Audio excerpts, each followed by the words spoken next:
বাংলাদেশের রাজনীতিতে এখন বেশ কয়েকটি বিষয় আলোচনায় আসছে। এর প্রথমটি হচ্ছে গণহত্যার বিচার এবং আওয়ামী লীগের রাজনীতি প্রসঙ্গে আজ রাতে যেটি হলো ৩২ নম্বরে ফ্যাসিস্টের সর্বশেষ চিহ্ন মুছে দিতে সেখানে ছাত্র জনতা ভাঙচুর চালিয়েছে, এরকম আপনি জানেন সে বিষয়টি। পাশাপাশি দিল্লি থেকে শেখ হাসিনা অনলাইনে বক্তব্য রেখেছেন ছাত্র সমাজের উদ্দেশ্যে। আসলে রাজনীতির এই যে নতুন একটা ডামাডোল, কেউ বলছেন যে বিশেষ করে বিএনপির পক্ষ থেকে নির্বাচন যত দেরি হবে আওয়ামী ষড়যন্ত্র তত বেশি পাকাপোক্ত হবে। আপনার কি মনে হয় যে রাজনীতির গতিপথ পরিবর্তন হচ্ছে? রাজনীতির গতিপথ পরিবর্তন হচ্ছে কিনা সেটি বলার চেয়ে আমি দেখি যে নতুন নতুন সংকট তৈরি হচ্ছে, জটিলতা বাড়ছে, ধোঁয়াশা তৈরি হচ্ছে। এভাবে চলতে থাকলে সামনে বাংলাদেশের আমরা যে গণতান্ত্রিক ভবিষ্যৎ দেখি সেটি নিয়ে অনিশ্চয়তা তৈরি হবে। আজকের যে কথা বলেছেন ৩২ নম্বরে ভাঙচুর বা সেটা বুলডোজার দিয়ে ভেঙে দেওয়া, ঢাকার বাইরেও কয়েক জায়গায় বোধহয় হচ্ছে, দেখেছি রংপুর এবং খুলনাতে। আমার প্রশ্ন হচ্ছে যে বিপ্লবের যে স্পিরিট বা মানুষের মধ্যে যে ক্ষোভের বহিঃপ্রকাশ, সেটা কিন্তু ৫ই আগস্ট হাসিনা বা ওই সময় বা তার পূর্বে যে পরিমাণে ছিল এখন ওইটা পাবেন না আপনি। এটা ন্যাচারাল বিষয়। ডে বাই ডে একটা গরম জিনিস রেখে দিচ্ছেন, ঠান্ডা হচ্ছে না, আবার খাইতে গরম করতে পারেন ওভেনে দিয়ে।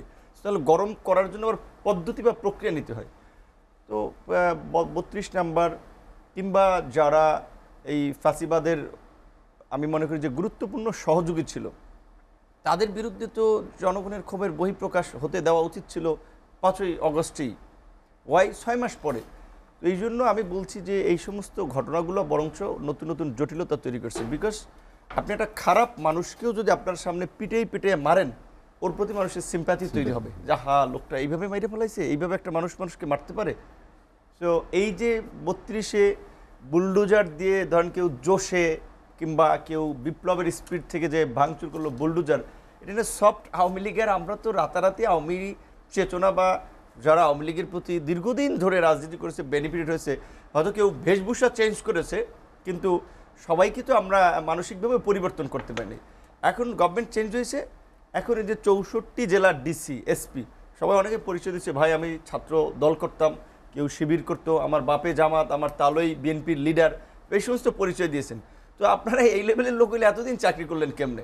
তাহলে এখন কিন্তু তারা ফায়দা নিচ্ছে। যখন আওয়ামী লীগ ছিল তখন আমরা জয় বাংলার লোক, এখন পরিবর্তন পরিস্থিতি হয়েছে। এখন তো ধরেন আমরা ছাত্র নাগরিক বা যারা আন্দোলন করছে তাদের তো ওই রকমের সংগঠিত কাঠামো বা লোকবল ছিল না, এখন সবাই বিএনপি জামাত কিংবা গণঅভ্যুত্থানের পক্ষের শক্তি হয়েছে।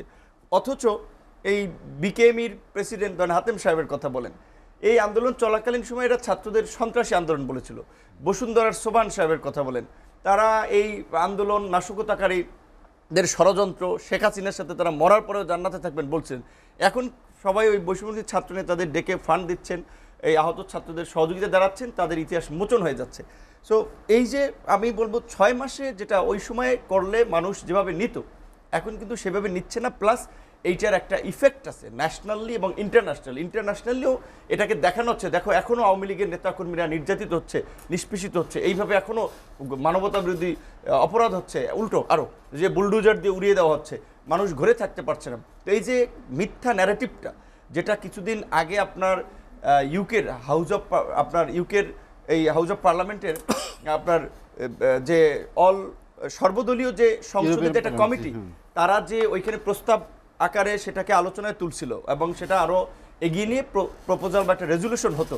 সেখানে আলোচনা ছিল যে বাংলাদেশে মাইনরিটি এবং মাইনরিটিদের উপর নির্যাতন হচ্ছে, ভিন্ন মতের কারণে আইন শৃঙ্খলা বাহিনীকে ব্যবহার করে দমন পীড়ন করা হচ্ছে।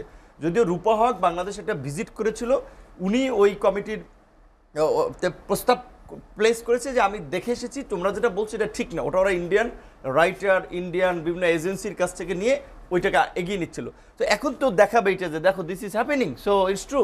তো এই পরিস্থিতিতে আমাদের এই মুহূর্তে এই ঘটনাগুলোতে যারা ইন্ধন দিচ্ছে কিংবা সমর্থন দিচ্ছে, আমি কনফিউজ যে তারা কি বুঝে শুনে দিচ্ছে নাকি তারা একটা ভিন্ন কিছু প্রেক্ষাপট তৈরিতে দিচ্ছে। আমি যদি একটা ফেসবুকে স্ট্যাটাস দিয়েছিলাম, মানুষ আমার গাইলে 14 গোষ্ঠী উদ্ধার করতেছে, বাট আমি এই সমস্ত অতি উৎসাহী লোকজনের কথায় বা তাদের সমর্থনে, তাদের অ্যাটেনশনে তো আমি রাজনীতি করি না, আমার তো একটা বুঝ ব্যবস্থা আছে। সো আমি মনে করি যে এখন একটা সরকার আছে, বাংলাদেশ ইতিহাসের সবচেয়ে শক্তিশালী সরকার, বাম ডান বিএনপি জামাত ছাত্র সবাই সমর্থন করেছে। সেই সরকার 6 মাসে কি পাঞ্চা বাইছিল? সামরিক আশ্রয়ে থাকা 626 জন ক্রিমিনাল বড় বড় দাগি অপরাধী আওয়ামী লীগের, তারা কিভাবে নিরাপদে পালিয়ে গেল? ওবায়দুল কাদের, হাসান মাহমুদ, আরাফাতরা, বিশেষ করে আরাফাত এবং এই হাসান মাহমুদ, আপনার একজন গুলশান একজনের বাড়িদারা থেকে একবার নিউজ হলো, মিডিয়াতে নিউজ হয়েছে, ধরা পড়ছে, তারপরে তারা কিভাবে পালিয়ে গেল?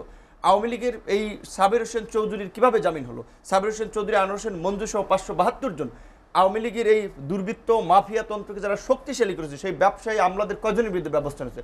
সরকার তো সবাইকেই সুযোগ দিচ্ছে, বরঞ্চ সরকারের উপদেষ্টাদের মধ্যেও কেউ কেউ তাদেরকে শেল্টার দিচ্ছে ব্যবসায়িকভাবে, তাদের মিডিয়া হাউস সেভ করা, তাদের বিভিন্ন প্রতিষ্ঠান সেভ করা। সো এই সরকার এখন কোন উদ্দেশ্যে কাকে দিয়ে কি করাচ্ছে এটা আমরা বুঝি না। আমি খুব কনফিউজ, এবং আমি এই পরিস্থিতিতে আমি বাংলাদেশের আগামীর এইভাবে যদি চলতে থাকে তাহলে ভবিষ্যৎ নিয়ে আমি অনিশ্চিত দেখি পথ।